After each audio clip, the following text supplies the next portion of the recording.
अस्सलाम वालेकुम friends, welcome to my YouTube channel mathematics with singer Ali. Friends, आज हमारा इंटीग्रेशन पे पहला लेक्चर है। तो इस लेक्चर में हम इंटीग्रेशन के बेसिक्स कवर करेंगे। इंटीग्रेशन क्या होती है, इंटीग्रेशन के कितने टाइप्स होते हैं और इंटीग्रेशन के क्वेश्चंस को हम कैसे सॉल्व करते हैं। तो इंटीग्रेशन को का जो दूसरा नाम है उसको हम एंटी डेरिव भी कहते हैं और इसकी डेफिनेशन है actually integration is inverse process of derivative या फिर इनवर्स प्रोसेस ऑफ डिफरेंशिएशन। ये जो डेरिवेटिव होता है उसका इनवर्स प्रोसेस कहलाता है इंटीग्रेशन। आइए समझते हैं कि इंटीग्रेशन डेरिवेटिव का इनवर्स प्रोसेस कैसे होता है। Let's suppose we have we have derivative of d by dx of x cube। जब हम x क्यूब को डिफरेंशिएट करेंगे तो हमें क्या मिलेगा। x क्यूब को डिफरेंशिएट करने पे हमें मिलेगा 3x square. Means x cube का जो डेरिवेटिव होता है वो 3x स्क्वायर होता है। अब जब हम 3x स्क्वायर को इंटीग्रेट करेंगे तो हमें क्या मिलेगा, x क्यूब मिलेगा। आइए अब 3x स्क्वायर को इंटीग्रेट करते हैं तो लिखेंगे integration of 3x square with respect to x। Integration of 3x square with respect to x या फिर integration of integral of 3x square dx। तो इंटीग्रेशन को कैसे सॉल्व करते हैं या फिर हम इसको कैसे सॉल्व करेंगे। ये जो 3 होता है इसको हम इंटीग्रेट नहीं करते, कांस्टेंट की इंटीग्रेशन नहीं होती, वो कांस्टेंट बाहर जाएगा। तो ये होगा 3 integral of x square dx। तो इसको ऐसे सॉल्व करेंगे, ये 3 सेम लिखेंगे बाहर और अब हमें एक्स स्क्वायर dx को इंटीग्रेट करना है। तो ये इससे मल्टीप्लाई में है तो मल्टीप्लिकेशन के साइन देंगे।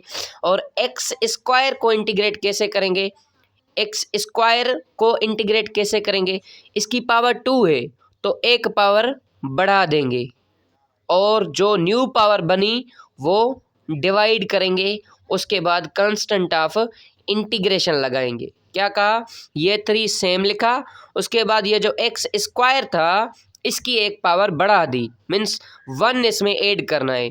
एक्स की जो भी पावर होगी उसमें 1 ऐड करना है और जो न्यू पावर इधर बनेगी वो डिवाइड में भी लिखनी है। तो 3 से 3 कैंसिल हो गया, हमें क्या मिला, एक्स क्यूब प्लस सी। तो हमने जब एक्स क्यूब को डिफरेंशिएट किया तो हमें क्या मिला, 3x स्क्वायर। जब हमने 3x स्क्वायर को इंटीग्रेट किया तो हमें क्या मिला, एक्स क्यूब मिला। तो हम कह सकते हैं ये जो इंटीग्रेशन है डिफरेंशिएशन का इन्वर्स है या फिर इन्वर्स प्रोसेस है। तो आइए अब समझते हैं बेसिक्स ऑफ इंटीग्रेशन। तो इंट्रोडक्शन टू इंटीग्रेशन में सबसे पहले ये जो साइन है, ये साइन है साइन ऑफ इंटीग्रेशन या फिर इसको हम इंटीग्रल भी कहते हैं। क्या कहते हैं, integral. Integral of F x into D x, integral of F x D x, ये साइन है साइन ऑफ इंटीग्रेशन। और ये जो फंक्शन है इसको हम कहते हैं इंटीग्रांड। क्या कहते हैं, इंटीग्रांड कहते हैं। इस एफ ऑफ एक्स को या फिर जो भी इधर फंक्शन होगा उसको हम कहेंगे इंटीग्रांड। इंटीग्रांड का मतलब होता है कोई ऐसा फंक्शन जो इंटीग्रेट हमें करना है, ऐसा फंक्शन जिसको हमें इंटीग्रेट करना है, तो इसको हम कहते हैं इंटीग्रांड। क्या कहते हैं, इंटीग्रांड या फिर इंटीग्रेंड भी आप कह सकते हैं। उसके बाद ये जो dx है ये हमें बताता है कि हम किसी भी फंक्शन को किसके रेस्पेक्ट में इंटीग्रेट कर रहे हैं।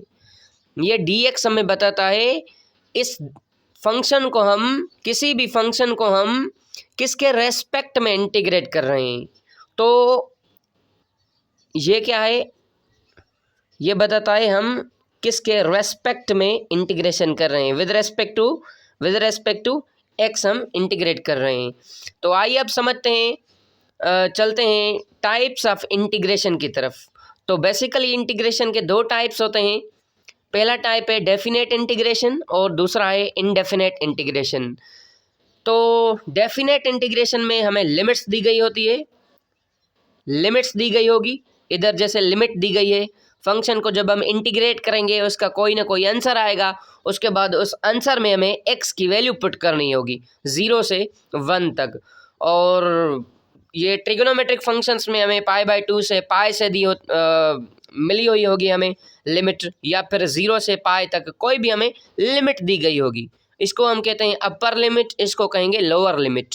Upper limit and lower limit. हमें लिमिट किस इंटीग्रेशन में दी गई होती है? डेफिनेट इंटीग्रेशन में लिमिट होती है, जबकि इनडेफिनेट इंटीग्रेशन में कोई भी लिमिट नहीं होती। अभी अभी हमने एक क्वेश्चन सॉल्व किया, तो ये क्वेश्चन किसका था? ये क्वेश्चन इनडेफिनेट इंटीग्रेशन था, इनडेफिनेट इंटीग्रेशन का क्वेश्चन था। जब हमने इसको सॉल्व किया तो जो भी आंसर आया उसमें हमने लिमिट नहीं पुट की। क्या इधर लिमिट दी गई है? बिल्कुल भी नहीं। तो जो भी आंसर आएगा उसमें हम लिमिट नहीं पुट करेंगे, जस्ट हम कांस्टेंट ऑफ इंटीग्रेशन लगाएंगे। ये जो सी है इसको हम कहते हैं constant of integration, constant of integration. और ये जो dx है ये हमें बताता है कि हम फंक्शन को किसके रेस्पेक्ट में इंटीग्रेट कर रहे हैं। तो ये था डेफिनेट इंटीग्रेशन जिसमें हमें लिमिट दी गई होती है, और उसके बाद है इनडेफिनेट इंटीग्रेशन। तो आइए एक और क्वेश्चन सॉल्व करते हैं इनडेफिनेट इंटीग्रेशन का। तो एग्जाम्पल नंबर 1 लिखते हैं। अगर हमें दिया गया हो integration of x⁵ dx, x⁵ dx। जब भी हम इंटीग्रेशन का क्वेश्चन सॉल्व करते हैं तो ये जो dx है और ये जो साइन ऑफ इंटीग्रेशन है इसको हम हटा देंगे, और ये जो फंक्शन लिखा हुआ है वो सेम लिखेंगे। और अब क्या करना है? इसकी एक पावर बढ़ा देनी है, मीन्स एक ऐड करना है, 1 ऐड करना है। उसके बाद जो न्यू पावर बनी वो डिवाइड करनी है। तो पावर क्या बनी? 5 + 1, उसके बाद कांस्टेंट ऑफ इंटीग्रेशन। x⁵ था, x⁵ में 1 ऐड करना है, और ये जो न्यू पावर बनी वो डिवाइड में लिखनी है। उसके बाद क्या करना है? कांस्टेंट ऑफ इंटीग्रेशन लगा देना है। तो इसका आंसर आएगा x⁶ अपॉन 6 + c। तो ये क्या है? ये इसका आंसर है। आइए एक और क्वेश्चन करते हैं इंडेफिनेट इंटीग्रेशन का। तो अब हम सॉल्व करते हैं इंटीग्रेशन ऑफ x⁻10 dx। तो इसका आंसर क्या आएगा? ये कैंसिल हो जाएगा, ये भी कैंसिल हो जाएगा, और x⁻10 में क्या करना है? एक ऐड करना है, और जो न्यू पावर बनी वो हमें नीचे लिख लेनी है, और कांस्टेंट ऑफ इंटीग्रेशन लगा देना है। तो इसको मज़ीद सॉल्व करेंगे। ये होगा x⁻11 upon 11 + c plus constant of integration. तो ये इसका आंसर है। आइए अब आप खुद ट्राई करें इस क्वेश्चन को कि इसका आंसर क्या आएगा। Integration of x³ dx, integration of x³ dx। जब हम इसको इंटीग्रेट करेंगे तो आंसर क्या आएगा? पहले आप खुद ट्राई करें, उसके बाद मैं सॉल्व करता हूँ। तो आइए इसको सॉल्व करते हैं। x³ dx का जो इंटीग्रेशन होगा वो होगा x⁴/4, x⁴/4 plus constant of integration.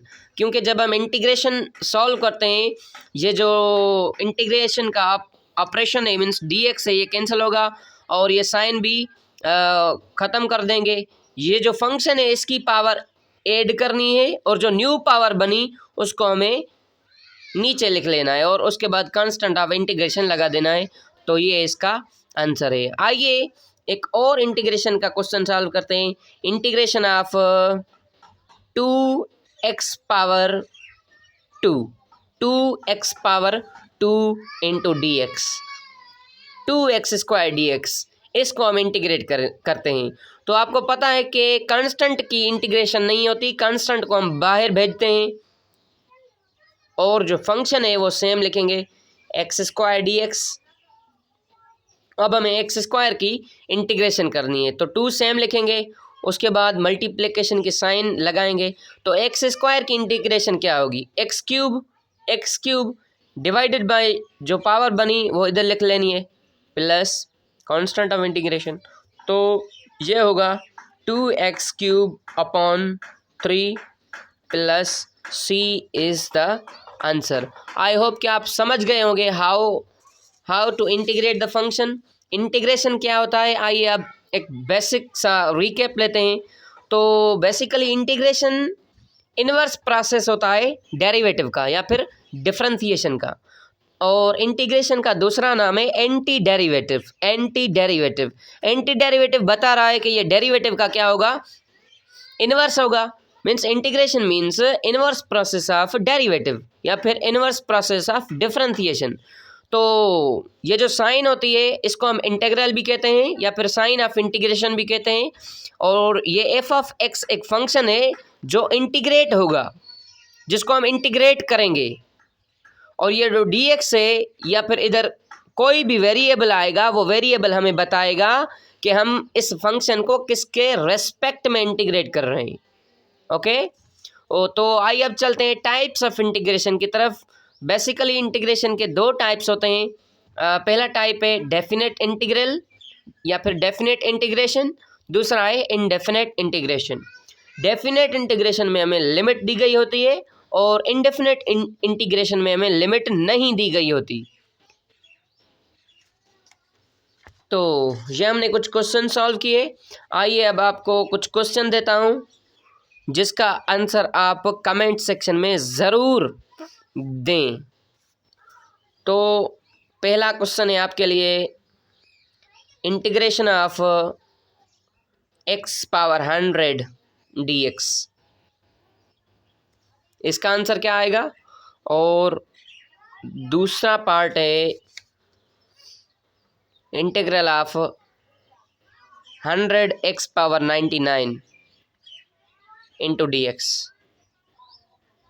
तो ये दो क्वेश्चन आपने ज़रूर ट्राई करना है और इसका जो आंसर है कमेंट सेक्शन में ज़रूर देना है। If you like this video, do share with your friends and like my videos and subscribe my channel. Thank you for watching this video.